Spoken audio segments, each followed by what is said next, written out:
yengani Khehlelezi ipheteleyo mpangilapha unalendo denamandla emncane mandulo namanje kusesekhona abantu Khehlelezi ipheteleyo mpangilapha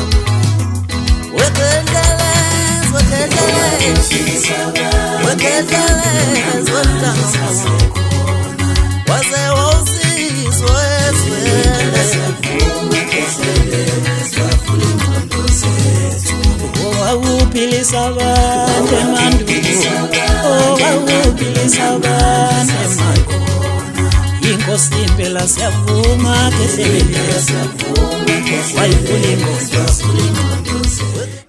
isikhathi sami njengamanje sithi 9 minutes after 4 o'clock ekseni sanibonani ekseni. Good morning South Africa, siyanibingelela yonke indawo lapha enikhona. Sibingelele baseJoburg kwenye makayipheli kuphela abazinyendoda. Sibingelele laphana sizosho sithi umuzi kangizwe eGoli usenomuzi ngoba uyaphithiza impela eGoli. Uzokhumbula mayicashile laphana ethi manje sekufikela amaveni amnyama azongibopha angazi ngiboshelana muzi wakhe ke loyo. Sibingelela baseKapa lodumo sithi molweni sanibonani yonke indawo lapha enikhona. Siyabingelela siloke sisho kanjalo sithi ekseni the healing hour no Khehlelezi. Namhlanje ke ngihamba ngedwa ke ngihamba nongizwe mfoka Mchunu ukhona impela ke namhlanje phakathi endlini zokusakaza. Sanibonani ekseni. Ngiyathemba besibambe kahle ke kusuka lapha ngolwesibili ngomsombuluko kwazoshaya namhlanje uLwesithathu. Iloko ngisho kanjalo ke ngithi sesiphakathi igama lohlelo healing hour. If ever uyaqala ukungena, welcome to the show. Sibingelele kuphela kufanele lakhona ke ivuma wala tringa makaka somoya noma kanjani sibuyile ngiyemfuthi bekisile eGoli noma kwaziyo phela ukuthi lapha ngaba ushombe ngihamba icala lokusizo alakaphelike kodwa khona ke kuyabonakala khona ukuthi lamadoda athembisa ukuthi azinkinathe impela ayangixoxela akuzukwenzeka ngendlela abafisa ngayo besiyilanga lokuattenda inkantolo uphinde kuthiwa ke ihlela mhla ka-18 kuMashi impela mfowethu cha wamahle kakhulu. Sisuke lapho sawahlasela ke eKapa lenkulu kuthiwa ukuthi DStv nazo ukuthi DStv kuthiwa ingaphansi kwa-multi choice. Lo multi choice ke lo ukuthi cha besizoba bingelela ukuthi emadoda nakho nithi ayikhale ekubeni thina sayikhalisa seyikhala ke ndike manje Siboshela lamagama. Siboshela lamagama la. Nina seneqhamuka nidla ama benefit. Besebedla ama benefit kanjani into ngoba onelungelo umuntu ongenza inzuzo ngalo.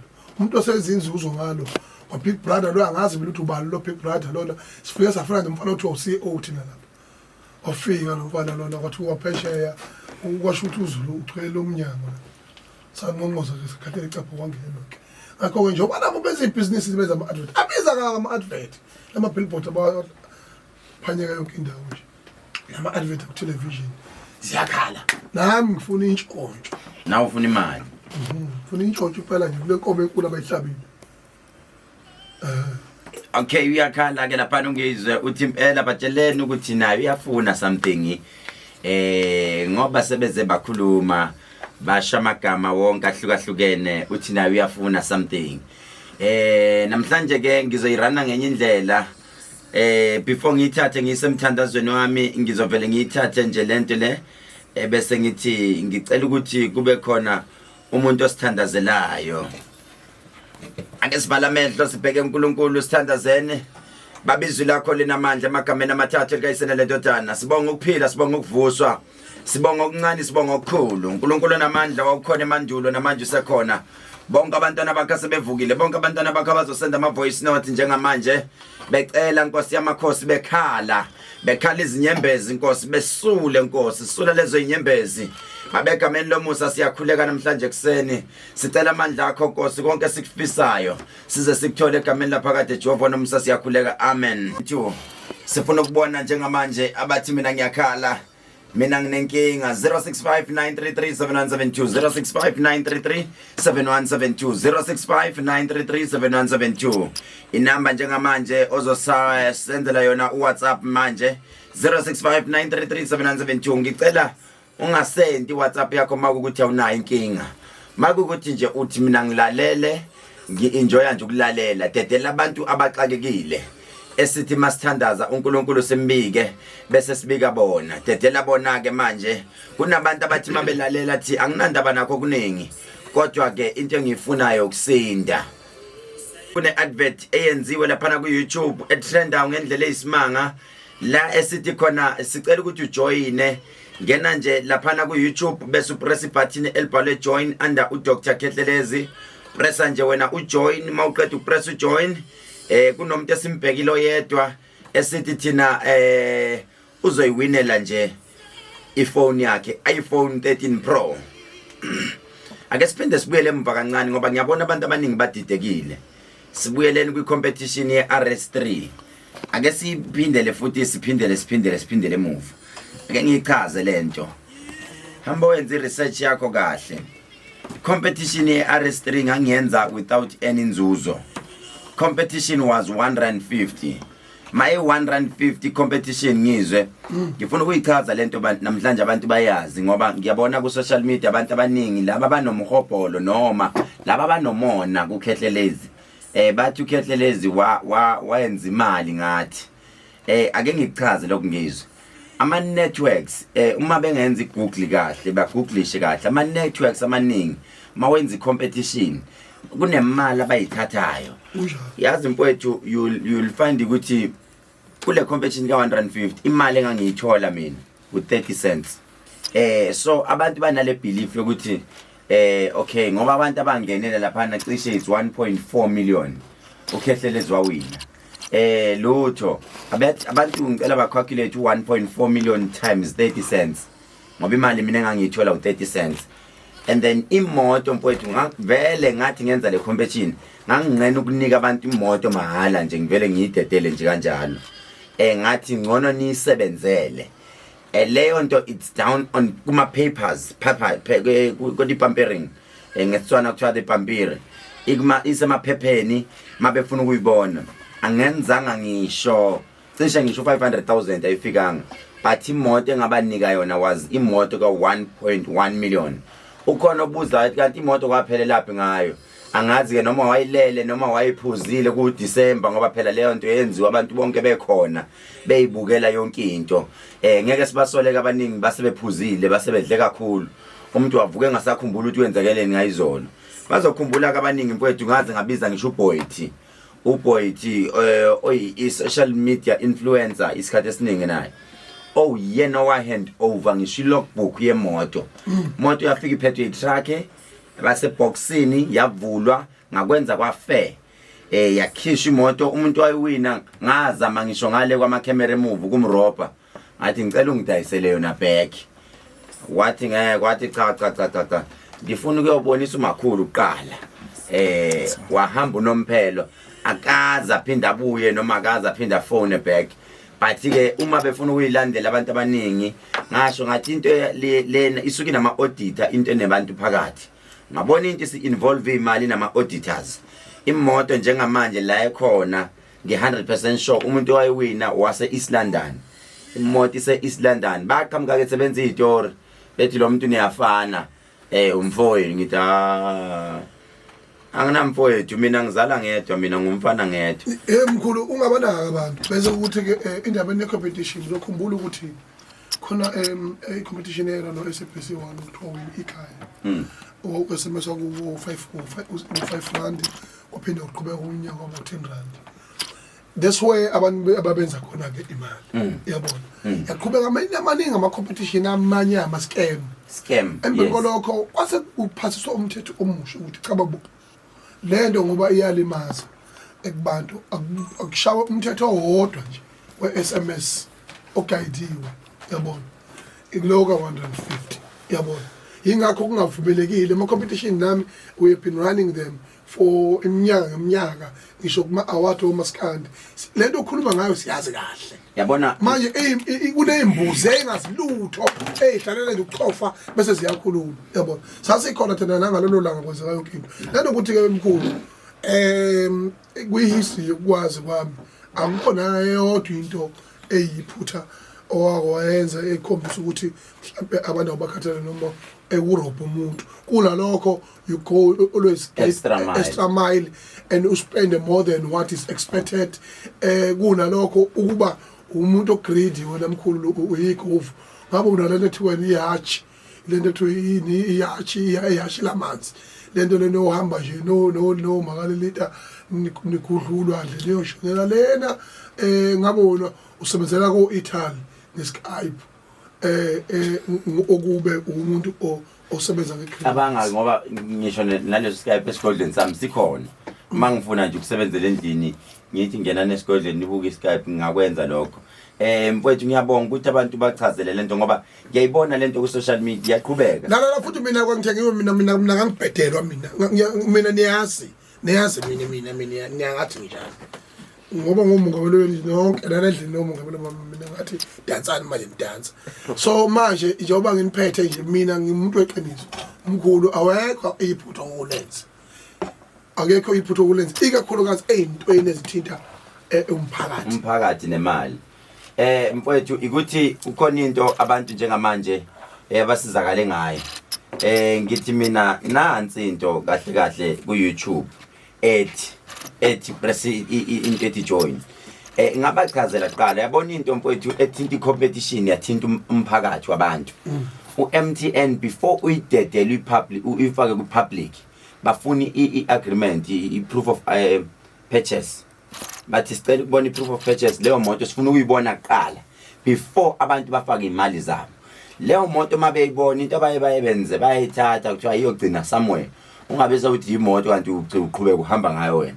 bayoyigcina imoto ngayithenga ngisho abantu ngisho before baqala ku SMS imoto enye into engimangaza ukuthi hawo sengaze ngikhulunyise le RS3 give me 110 cents leyo nto RS3 ngoba ngangikwenza ngenhliziyo yami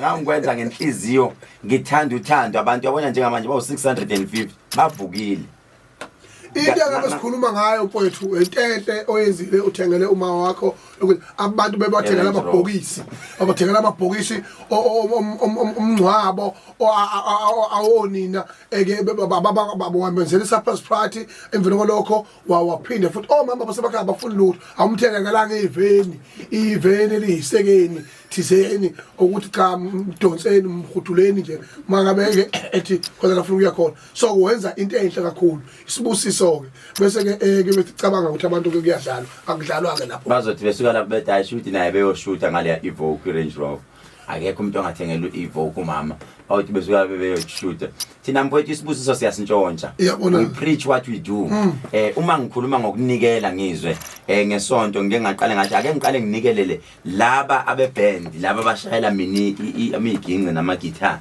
ake siqale sinikelele bona ukuze abantu babone ukuthi masikhuluma ngomnikelo sikhuluma ngani mina ke ngiyakholela kakhulu ekunikeleni hayi kancane mfowethu ngoba ngiyazi ukuthi ukuze ngiphumelele ngifike la engikhona kunesikhathi la nganganikela ngathi angiphilile ekhaya kanti ngiyazi ukuthi yini engiyidonsayo ngeke ngisho nasesontweni ngithi nikele ibanini phambili uguqe ezayoni uyahamba uyonikela lapha unikela ngathi awukwazi abantu baze bakuhleke bathi wenzani ngoba kanti wena uyazi ukuthi yini oyidonsayo phambili right sikhithima kakhulu njengamanje sibheka lapha kumfoka Mkhize ukhabazela ubuvovo ugcwabe angithi basho kanjalo uqoboka ihlala siyakuyena ke njengamanje all the way from efolweni siyayibingelela indoda yamadoda laphana masimbingelela ugcwabe udokotela ke osemncane abantu abaningi baye bathi mabebona abantu abancane babadelele kanti abazi ukuthi uNkulunkulu mayiqale enze imanga uNkulunkulu uzenze uJesu wenze imanga at the age of 12 years if I'm not mistaken eqale enze imanga wena nokuhlola ama-13 mina ngiqale at awuyisonto zethu zaka Jesu no lalela qale mina ukuprofeta ngizwe at the age of 9 years ukuprophet ngahamba ngawo thwasa at the age of 10 years at the age of 11 years bengiqala ngihlolela abantu ngikhumbula ngiqala ukuhlolela abantu bengazi lutho ngemali bengithi mangihlola imali umama wayehlele eceleni la ngihlole mase ngiqedile mase kufanele kucharge kube uyena ochargeayo bathi ke nothi imali enkulu mina ngangifike ngisho nje leyo bese shweda hayi kuzoyenza kanje ngisho ngiyosebenza bebengithatha ngihambe emzini womuntu ngifike njengoba manje senga resign ngithi emzini womuntu angisanyatheli sengidla ama benefits mfowethu sengasebenza kakhulu mfowethu bala mfowethu bala mangiqala ukusebenza from 11 years ngineminyaka u11 manje ngineminyaka ewu32 ngimdala kule ndima noma mfowethu sesibona abantu bekhuluma noma izinto zenziwa siyayisibuke nje sithi awu suka madoda bayakhuluma labafana bayeke bakhulume kodwa sibadala kule ndlela sesimkantshubomvu sesiyazi okuhle nokubi okuvela kuzo lezi indlela that is why ngithi namhlanje mangiyibona le ndoda ingena ngithi cha bafowethu nangu ya nangu mfowethu umpoka Mkhize naye ngiyayazi ke le ndoda inegalelo elikhulu kakhulu nokuyibona mfowethu uNkulunkulu uyipheka kakhulu ngisho nalapha endabeni yebandla uphethe obaba abadala impela abakholelwa kakhulu kuyena futhi engibona bebuya bezobonga kuyena mpoka Mkhize siyabingelela bhuti sanibonana umkhulu njani into esixabanelayo iyodwa ke naye izwi lakhe liphansi kakhulu ukhulumela phansi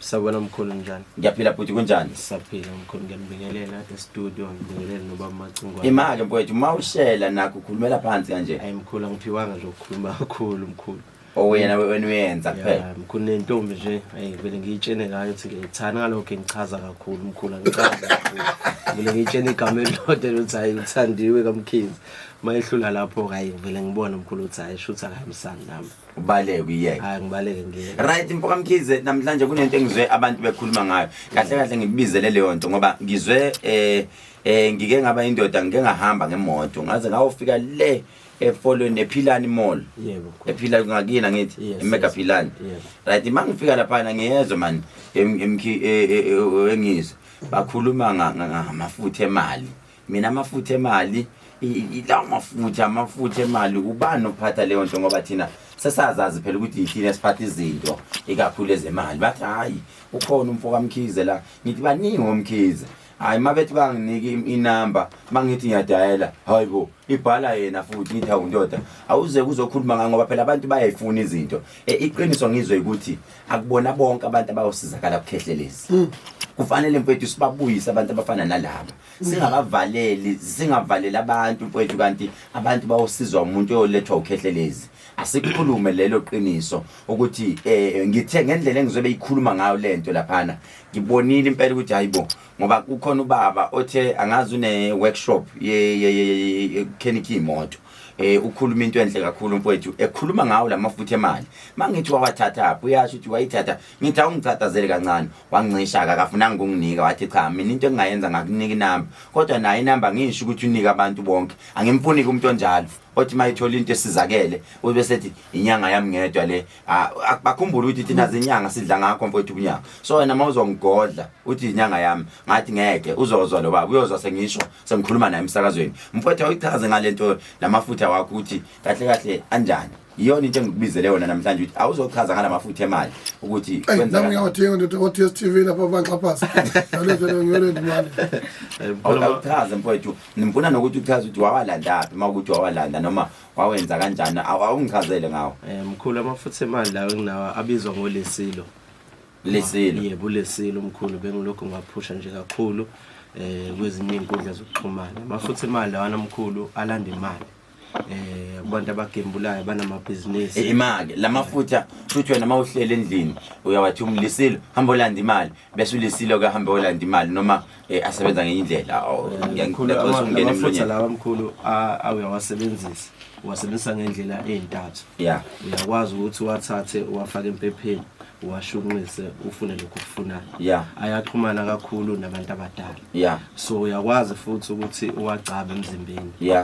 ukuthi uwazi ukuthi ulokhu ufuna imali khona umuntu othola ukuthi umkhulu akafuni ulokhu ephatha imithi so afuna ukuthi awagcabe emzimbeni so uyakwazi uwagcaba uwafake entweni yokugquma entweni yokugeza abese yakwazi ukulandela imali yebo so awushoke mfowethu lamafutha lawa mina I'm trying to understand la ngizwa ngazi noma yimina ngiyazwa kahle lamafutha ayayilanda yini imali ahamba ayilanda uhleli phansi ekhaya noma wena fanele usebenze noma amafutha enhlanhla imali fanele usebenze mkhulu amafutha enhlanhla emali kodwa fanele usebenze nawo ngeke azayilanda so nje ukhona ubaba mfowethu ngeke ngilidalule igala ngalomuntu engimzwe ekhuluma ngawo kakhulu lamafutha ethi wamnika wona wamnika yiwo lawo yini noma yini ngoba ngamzwethi wathi aconse noma umnyukala noma uthi wathi akaconcisele ne oil yemoto le yasebenzisa khona uthi imfowethu imoto ziningi manje ezolungiswa la kuseyiwo lamafutha mkhulu iwona lamafutha noma ngeke ngidalule mkhulu uthi ngiwalanda ngoba phela baningi abantu abayikema cha ukwazi ukuthwasisa angathwasisa ima kuyawalanda noma uyawenza mkhulu ngiyawalanda bese ngiyawenza uthini manje ngizwe lo muntu uthi yawalanda bese yawenza phela mkhulu ayandisa basekela ukuthi into efuna into omkhulu yakhumbula sayikhuluma nakuwe mkhulu ukuthi indaba inesiphiwo umuntu amanzi njenganamba izinto etholakala konke indawo kodwa khona amanzi ongahamba ufuka othole ukhehleleza kusindisa impepho into ongahamba uyigawulela ngisho ehlathini is an open secret ukuthi impepho iyasebe kodwa kuya ukuthi idlule kusiphi isandla njengala amanzi enginawo ekhemisi nempepho futhi enginayo ekhemisi angithi uyabona indaba inesandla okungenzeka ukuthi manje sekuchazela mhlawumbe ke ngasese uzothola ukuthi uhlobo lamafutha owaziyo impando yaziyo kodwa ifuna isandla sakhe unengelozi la esandleni sakhe athi make wathinta bese wathake kahle imake emkhulumeli wakhe president ububi bawo yini nobuhle bawo ubuhle sesibuzwileke ngicela ukuze ububi bawo ngizwe hayi cha mana hayi ke ethi uyeke lapho wena uyazi ukuthi ukhigile mkhuba munye mkhulu ububi bawo ukuthi mkhulu awalento awasebenzisi mawulento mawuthanda kakhulu abantu besifazane mkhulu yazi wake mina nginesithembu phela cha phela lo mkhulu usuthathile so khona umuntu othola umkhulu mewathatha lamafutha mewathatha umkhulu lamafutha uthothi uzolala nabantu besifazane mhlawumbe abakhipha izisi understand so kunesikalo sabo abantu besifazane ufanele ube nabantu besifazane abangaka aweqi ngale kwa4 sinemgomo yakhona ke mkhulu lapha engeke futhi na ngiyichaza so ngisho intombi kumele ube nentombi eziwu4 hayi mkhulu ufaka ugcine ku4 phela izancinza zoba zo700 yena Solomon uba wena ngizwe zonqatha abafazi bamalalele radio cha uzophendula abafazi babuza umkhulu lalela ngeke ngahleka ku social media basola wena abantu bathi uwe bothi ngiseni akazi ukuthi bakusola ngani ngoba phela funa bethu ufuna na danger lo mina ngikhipha abantu ukuthi lento yokuthi indoda iyafunzwa ngesithembu leza akekho umuntu ohamba ngabamba imphambili mina lapha ngena ayikho le nto leyo ukungijwayela kabi ngifuna kube itopic ufuna na danger ngoba mina nginezitha yonke indawo mina thoba mina amadoda ngihambe wakufanga eganda mina ngithi shayela wena qonya wena gana wena ayikho le nto leyo imanga ngoba uvuka ngolaka kanje kusho ukuthi wena usho endlunkulu lapha cha ngiyasho angibuza ukuthi usendle inkulu wena ma usho ngale ngiphinde ngisho wena ngicинile kuthiwa ngikutshela nje ukuthi igcinile indaba yeoxtane siyodluphaya nama ribs ngeke uphinde wathola ngiyodluphaya but alright okay asigijimeni kunomuntu onembuzo njengamanje ofuna ukubuza ngawo le ndaba yamafutha wemali nathi mfowethu siyawafuna mina ke nami ngifuna ukwezwa khona ngiyafuna ukwezwa ngoba phela sengiyifakile ebantwini first time ngikhuluma ngento kubantu ngingakayisebenzisi mina kodwa ngiyafisa ukuyizwa lento lamafutha ahlala kuphi ahlala empuphini ahlala emanzini noma ahlala kuphi wagcina kuphi mkhulu ahlala empuphini mkhulu why wahlalisa empuphini mkhulu ngeke ngilo ngichaza kakhulu mkhulu ngoba mangichaza into nomphakathi mfowethu kufanele mkhulu yazini inkinga mkhulu yazini inkinga yabo ngoba bathi ukhala manje ukuthi khona abantu abazokhuluma kabi you understand ngcono umuntu ngimchazele masefikile sekuyigolunduke lapha esizowalana ngoba mkhulu yazi khona abantu abanomona abazovele bethi hayi lezi zinto zokuthwala sibe angithi yabo mkhulu yabaza abantu banjani manje abafundisi ke khona umfundisi ozongena ngo5 esontweni lakhe lapha futhi imali ukuthi banikele abantu kanjani. Oh yeah, bengifuna good question ngizwe. Phela kunabafundisi abenza ibusiness esontweni.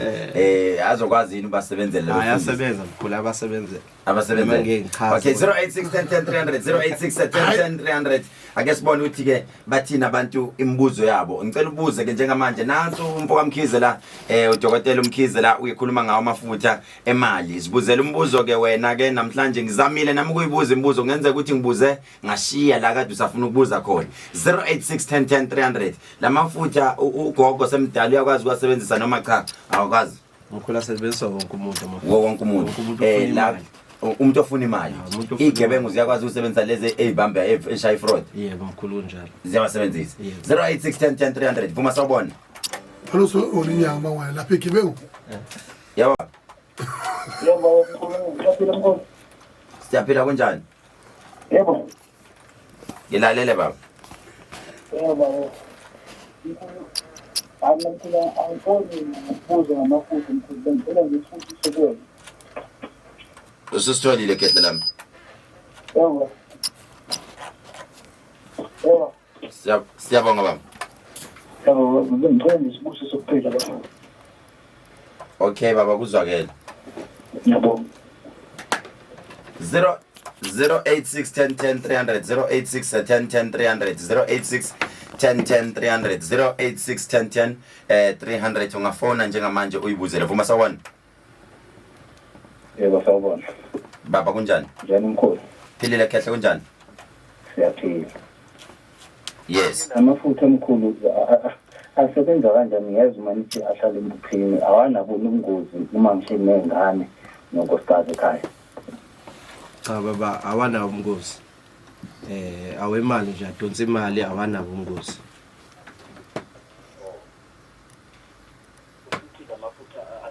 Kanjani atholakala kumakhemisi amkhulu noma atholakala asekwamanje asatholakala esiphingo la khona ikhemisi yami Emali sibheka awatholakala.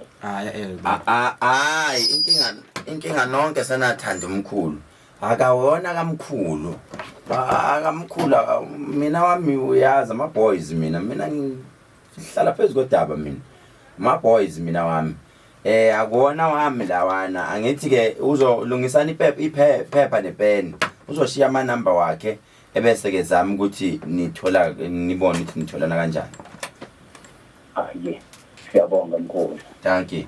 08610300 08610300 mina nje mawulapha ekhaya bonga nje ukuthi ngikulethele umuntu futhi ke anginawo umona nami ngizwile mangihamba nami ngihlanganisa impande zami ngezwe ukuthi hayi bomkhulu uyayazi into enje ngathi nisho ukuthi yasebenza yini lento bathi cha siyayazi sizibonile ukuthi yasebenza. 08610300 vuma sawubona.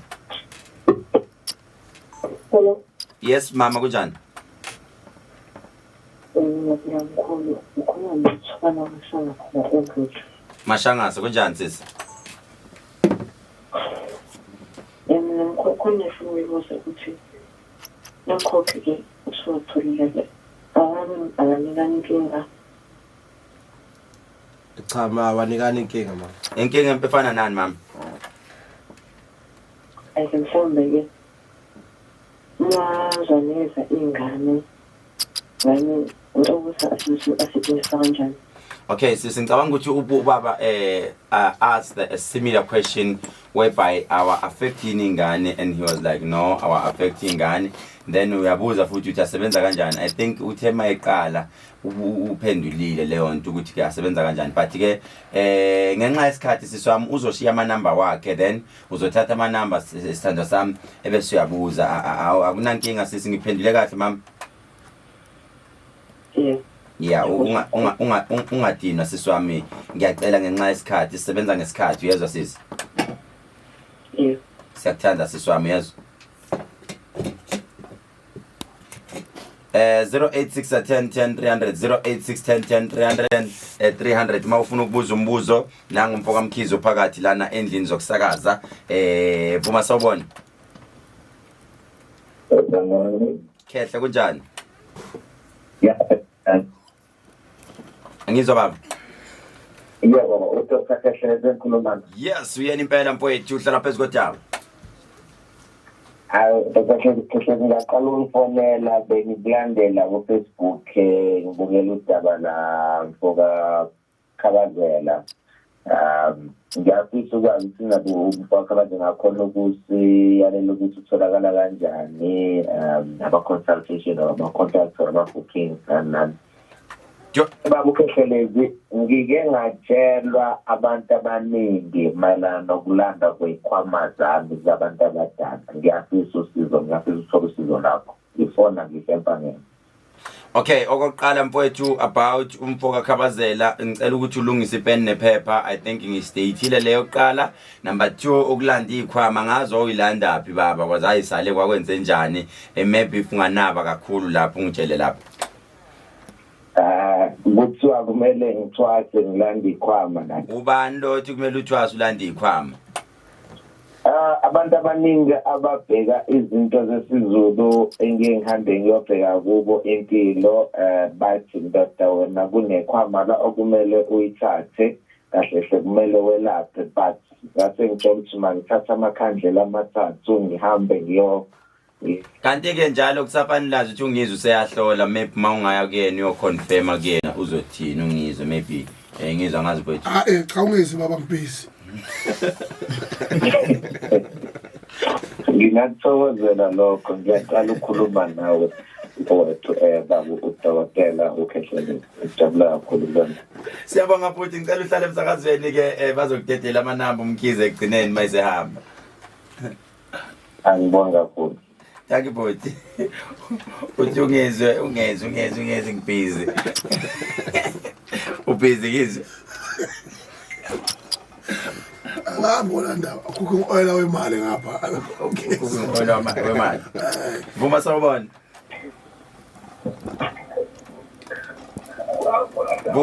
Vuma sawubona. Sawubona Ntombi manjani? Aphila mama kunjani? Ngaze ngalithanda izwi lakho liphansi ngathi ushadile kodwa manje ngathi unenkani futhi.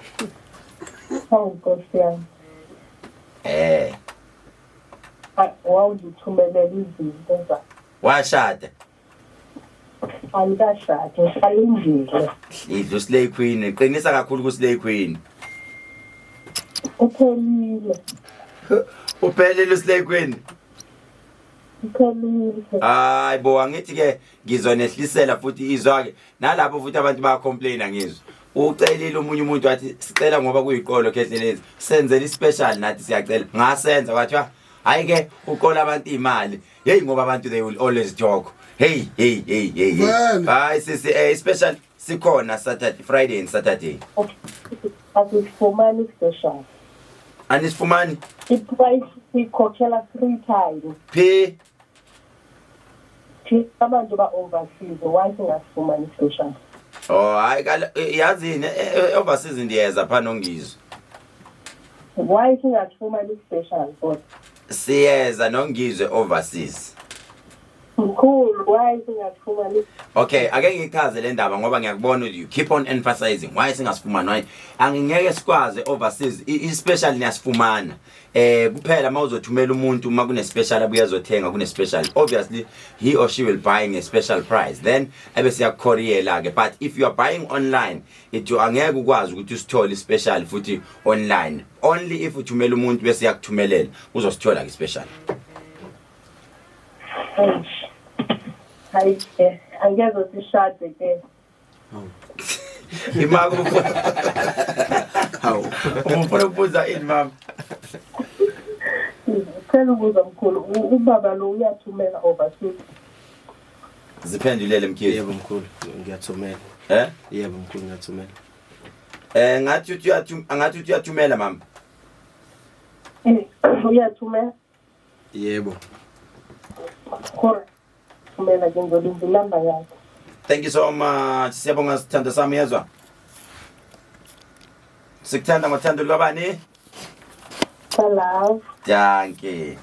086110 baba Mkhize abantu bafuna inamba zakho mfowethu bonke bafuna inamba zakho wonke umuntu uvevile njengamanje ume nephepha nepeni manje umbuzo ogcina la Mkhize mawuzomnika lo muntu lamafutha ufuna aqala hlole noma awufuna aqala hlole or ufuna ungampela umnike nje noma engashongo ukuthi ufuna ukuhlola no mkhulu umuntu uqala hlole kuqala ama etheni ukuthi akakwazi ukuzohlola uyahlola efonini mkhulu uyahlola efonini imali nefonini ubo 500 efonini yebo okay ke Mkhize esigodlweni nasesigodlweni nako 500 rand yebo okay Mkhize ke awuchaze kuhlala kuphi nendawo mkhulu ukusebenza ngicela ukusebenza okay yes ukusebenzela ukusontisa ngisontisele ekhaya ukusontisele ekhaya ku efolweni mkhulu ngasensimbini lifestyle ngasesikoleni ezenzele bese ukuthi so my phone navigator at izenzele primary school yes mkhulu okay bese ukuthi ukusebenza ngisebenzele esiphingo ngase Shoprite umuntu mayefika lapho ngoba ibuilding yalaphana icashile kakhulu uka afone bese ayahlangabezwa ngase Shoprite Isipimbe yabo mkhulu khona ne-pharmacy yami ke khona ke lapho mkhulu la befuna ukuthenga ama products awathenga khona maningi ngisawabala uyofika ibonele inamba mkhulu so 084 093 1759 084 096 78 37 yesibili mkhulu that is sasuke yesibili yebo mkhulu hayi ngeke mina ngiqale ngabizo lo uqalo 084 093 1759 yokuqala le ake sibize yesibili 084 096 7837 yebo mkhulu okay awuphinde yokugcina le yokugcina 084 096 7837 sibonga kakhulu mfowethu abantu ngabe basukela mabengathi bona mabengathi impela asidedelanga inamba yakho mfowethu ngikwenzile konke ngayidedela inamba sekukuwena ukuthi uyahamba kuyoyifunela amafutha akho awemali mfoka Mkhize ukhona uthakana nkinga mayingana nkinga yena ulinde wena ukuthi ufike ke uzoyithathela amafutha akho uzokhumbula ke ukuthi ke kune post kade trend kakhulu lapha enkundleni zokuxhumana ekhuluma ke ngemzo lifestyle ne ladies friday angazi ladies friday noma ladies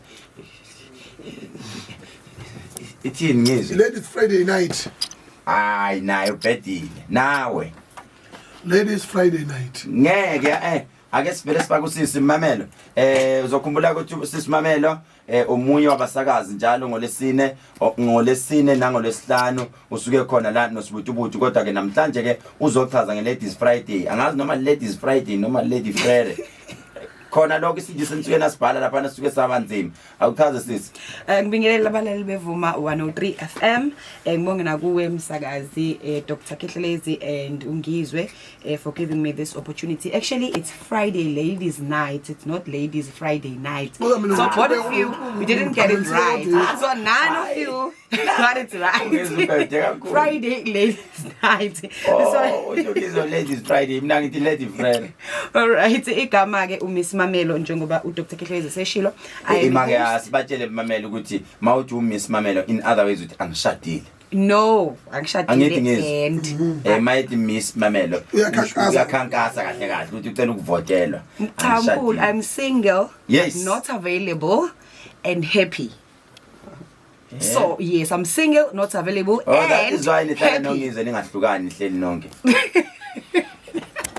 mina ngisingile uzufuna ngoba phela nihlala njalo mina ngiyatatshwa mina umtapo mina ngiyaluthwa nje ungalikhulumi lelo gama lihloniphe ngani tayezi fourth wave noma ikewe kuse ku 10th wave noma ngoba njalo futhi komunye umuzi ukubaxabana abangendawo kulala ifisho amafriji amathathu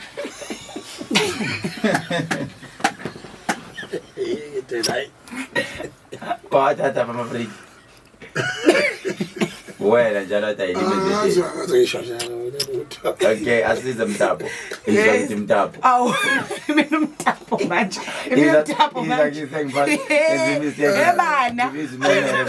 Mtapo ngithathambe Mtapo. Phela usilethela umtapo oyintombi. Uthi aweza abantu abasoka azolutha intombi lapha. Oh, intombi ezobigcwele lapha. Umtapo Awusuka madoda awuzena amamelo ngizwe ukuthi kwenza kanjani kahle. Uselotsholiwe no. Uselotsholiwe cha abezi. Wena ungayi na ngoba unesithembu. Ngisho ukuthi abantu besifazana abangafuneki laba lotshwa abafuneki. Funa amadoda nje nje echamazela indoda. Ama 2x2 cha. Manje wathi le intombi ezisingili zona zingezi. Ingalisifuna zona intombi. Okay. Ake uchaze memelo uyichaze lento yakho kwenzakalani kahle ngalala. So on Friday, This Friday? Yes, this Friday, Ntambama Kusasa and Ntambama at 6 p.m. I'll be hosting the event which is called Ladies Night. Yeah. So let us get to a purpose of the Imake event. awuqala uchaze ngale gama Ladies Night. So we're getting there now, Mkhulu, ukuthi the purpose of the event, noma why do we call it Ladies Night? It because sifisa ukuthi bonke abantu besifazane siba encourage, especially those who are in media, laba ba artists as well, laba ba business women, such as laba ba benza ama makeup, laba ba faka ama weave installation and everything, because there will be classes ezobe khona lapha for ukuthi I makeup Ebusuku kuzobe kune 6 p.m. to 7 p.m. Iclass izobe ngaloso sikhathi. Then 7 to 8 there will be LRS clothing with the models, because sifisa ukuthi abantu besifazane babe naleyanto leyana ekuthiwa is self confident. We're trying to build leyanto njengoba ubonile kwi post ukuthi to dress to impress. The reason why sifake dress to impress, sifisa ukuthi njengoba qala inyanga sike sithande thina sabantu besifazane iqala before siyothanda abantu bethu. So sidinga labantu abasingle njengathi and happy who are not looking forward to have marriage anytime soon, ukuthi sithande thina sinikeze that time ukuthi sikwazi ukuthi sibe nabanye amantombazane nje sibe kwi tour and everything, sikhulisane sabantu besifazane. So that before baba kwi grieving sessions lawo who just being dumped and uyofuna understand. Lapha. No, we want ladies nje lapha yana ukuthi nje ube muhle, ube happy, unuwe kamnandi and dress to impress or dress to kill, whatever lokho kuzoba right kuwena, but nje uwenze show ukuthi you on heels, your weave ihleli ngendlela right, ayitshekile, your makeup is on, yonke into nje uwenze show ukuthi you top. That is also a bikini on board because there's a pool. Yes, in bikinis. Same way. How? Sakuqoka namabikini. Kahle mo. Idlozi lizothini kodwa ingane zami. Akubona sikhophela lapha. Indawo yayo. Imake wena abafazi bakwazi ukuvumela uphume. Ubani yena? Wena. Manje uyafika kulethe. Ziyakhala. Mina ngishaya ngesipiliyo lesizimana. Uphuma uthi uyapi? Ngabatshela ukuthi mina bozwa ngamaphoyisa. This is Khehlelezi. Are you Mrs. Mkhize? Yeah. I'm sorry. I'm sorry, your guy is under. Lapha no. Ilapha plastic ocobezela manje kubuza isinanda. Zihambile emhlabeni. Manje ibani ebitholakala ebafazini babantu. Uyini? Cha, ngiyasho nje ukuthi indaba yama address abaningi ula hayi. Ngona monitor my life. Yeah. Very disciplined. Yeah. I'm very disciplined. Ngihlula wonke lamadoda athi wasingi. Wena. Ikhona indoda esasengile ngalesikhathi. Indoda esingile ngalesikhathi indoda engafuni ukukhipha imali. Ngoba phela mfethu sikhulumeni iqiniso. Iyakhisha imali eyintombini, iyakhisha imali ebafazini. You like it or not? Yeah, nawe ngizwe you like it or not? Iyakhisha imali. Yeah, bengifuna ukuthi uzothi uqinisile lapha uqinisile. Bayakhokhelwa labantu. Hayi ukuthi besuke bedayisa kodwa nje kuyakhokhwa mfethu la ngaphandle. Umuntu wesifazane uyayifuna imali. Uthanda ungathandi uzokushiya uthola abantu abazomnika ngaphandle imali. Yeah? Indeed. Kodwa isikhathi sibalulekile kumuntu wesifazane. Ngiyakuzwa kwesikhathi kodwa before siyofika esikhathini ukhona ukuthi anginandaba nesikhathi sakho mina ngifuna imali mina. Vele. Tshela nguJesu. Vele la sithini ngizozikhuluma imfihlo zakhona. In order to stay well, you need to give up then you love at a slow pace. Okay Memelo. Ngoba ngalahle mawuzoba include nje. Asithi Memelo abantu njengamanje abathi siyafisa sisi ukuthi size give us directions siyafisa ukuxhumana nawe size siyafisa ukukhuluma nawe egroupini usifake egroupini to discuss about that imali inongena and stuff like that kungena ngamalini kwenziwa njani ukhona Uber ino yakhona kwenziwa njani mase ngingenile phakathi izinto engizoyithola ubachazele ngalokho.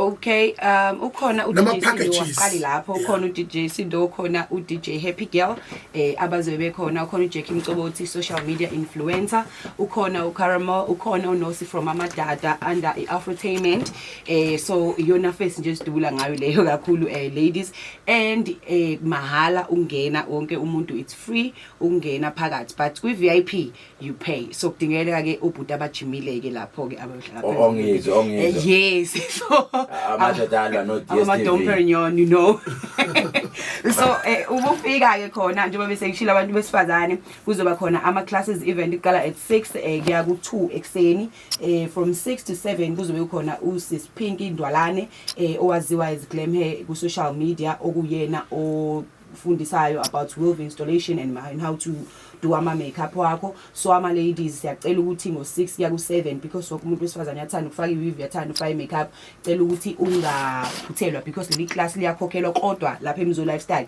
lizobe limahala then from 7 to 8 kuzobe khona LRS lapho khona abazobe befike early bazoyitholela ingubo noma ama tracksuit azobe nikeza wona ama giveaways abazobe nikeza mahala yes LRS then if ungafikanga early so nathi ayikho into esoyenza ke yes Wona kwaluyivithola phana la ufanele ube early khona khona ke ukudla kumnandi ayengeza boy ayengeza ngizothi end mamelo singaxabani tracksuit mufike early mkhulu so khona ke ukudla kumnandi eMzo's Lifestyle at a very affordable price akhona futhi ama drinks at a very affordable price bakhona futhi nestaff sakhona they are so friendly and the management is memelo yazi mangithi ngibheke idale yami ngizobe ngingekho I'll be in Cape Town hayi phela mkhulu zobuya No, I'm coming back on Saturday ekseni. Shuthi ke mkhulu. Uya Cape Town? Yeah, Cape Town futhi. Ukusibili futhi? Ayikhali. Asi. Now now. Asi. Siyakona. Ushuthi siye manje. Siyeke manje. Hayi, kanjalo ngizwe. Usho ukuthi mina ikhale Cape Town bese ngiyaphala ngithi mina Usawubona ukuthi nahlala. Mkhulu uthi udlala kodwa ke. Ukuthini? Ukuthi uye Cape Town. Cape Town ngizobuya mina ngizobuya Friday ngo6 ngiyalenda. Yabuya Friday ngo6 ntambama ngizobe sengikhona ngizoba khona lapha ku event yenu. But Cape Town ke na kanjani ngizobe ngisebenzele Cape Town on Friday ekseni kuzobe imini yonke lapha ngizobe ngikhona. Uthi ungizwe nawe yeza. Cape Town kapalotumo sukumani mina ngenyawo nimenze le yanto enayenza kimi. Bahamba bawungilinde airport. Izoba more. Khululeka mkhulu.